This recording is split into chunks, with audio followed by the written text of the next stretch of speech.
is Joe Weaver, and I coach the cross-country team this fall with Miss Jennifer Walker. And together, we're going to combine our efforts, and she is the expert in getting kids fit to run, and I'm not an expert at anything. So it worked out really well for me. So and I think the first thing I'd like to do is have all of the boys and girls cross-country runners come on down.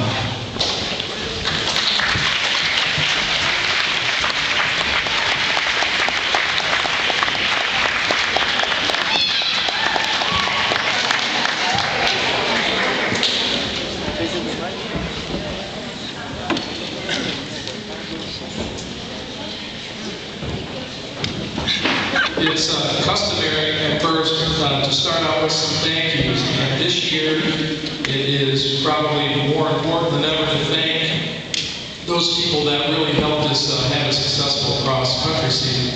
If you had any awareness of what was going on with cross-country this year, you caught wind of the fact that we hosted the OPAC cross-country meeting. If you were here that particular evening, there were more cars in the parking lot than probably any event that we've had at this school so far.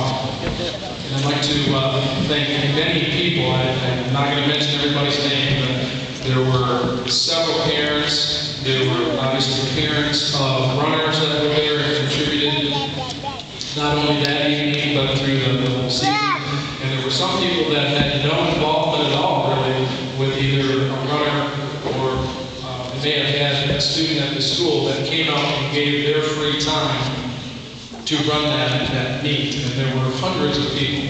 We received, I don't know how many compliments from the OPAD community for hosting that meet. So I'd like to thank all of you that were involved and helped with that. Thank you.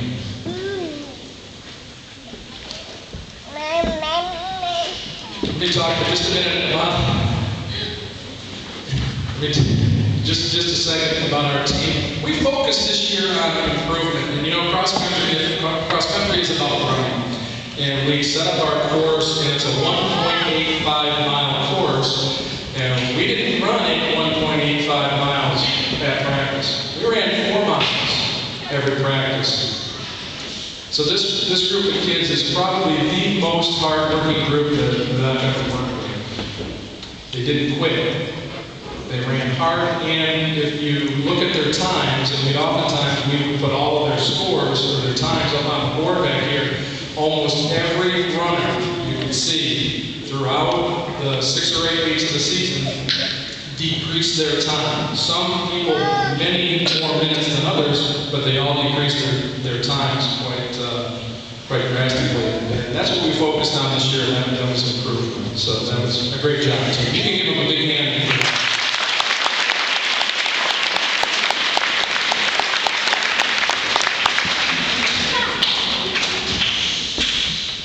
I am going to talk about the boys team and then hand out the certificates for the boys, and then hand out the awards for the boys, and then Ms. Waldron will handle the girls.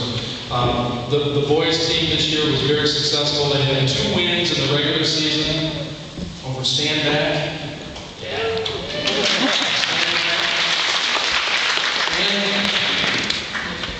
And Phillips.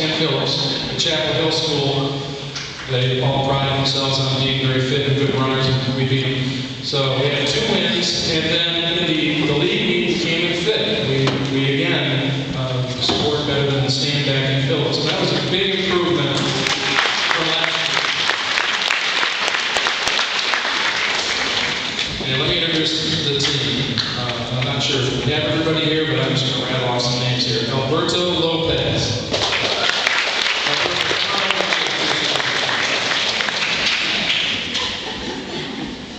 Come on, Alberto.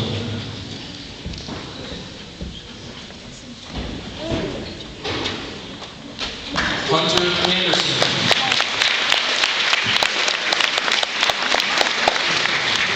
Trent Oakley.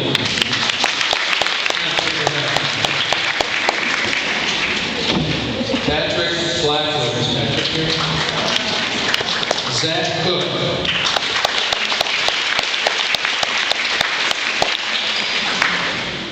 Matthew Schumacher.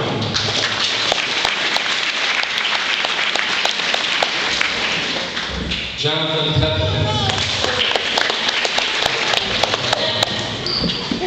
Matthew Hodgin. And it is legal to run with a green cast. If it's blue, you can't run. Patrick Tidwell.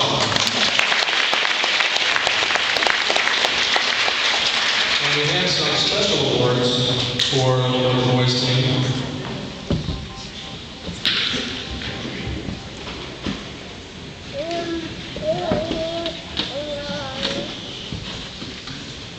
Our first award is our Most Improved Runner Award, and of course everybody improved, as I mentioned before, but this young man seemed to improve not only his time, but his ability to compete in meets, and I think it was probably his placement in the scoring that allowed us to have those wins that we mentioned. And our Most Improved Runner this year is Matt Hodgin.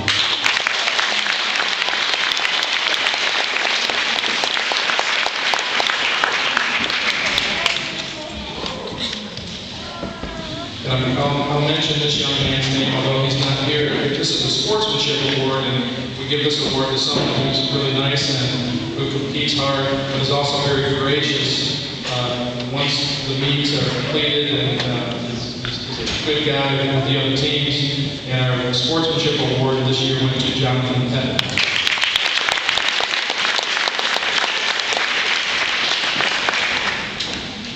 I'm going to get choked up here with this one. I'll just warn you. This is our Grizzly Award. We're going to give this award. We're going to give this award to someone who worked pretty hard over the last couple of years, who has overcome some health issues, and we were really disappointed that he didn't get into the top 7 to run an OPEC meet. And I think one of the most proud moments that I've had in my coaching was to see Hunter Anderson stand there and run that open meet as an 8th grader. And the Grizzly Award goes to Hunter Anderson.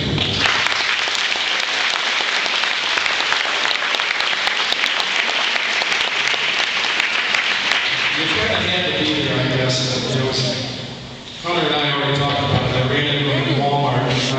I got a little teary at Walmart too. They had a good sale. And our most valuable runner this year, I think we know with the success that this young man has had. He had success last year. He was in the top 10 as a 7th grader at the OPEC meet. This year he came in 5th out of some excellent runners.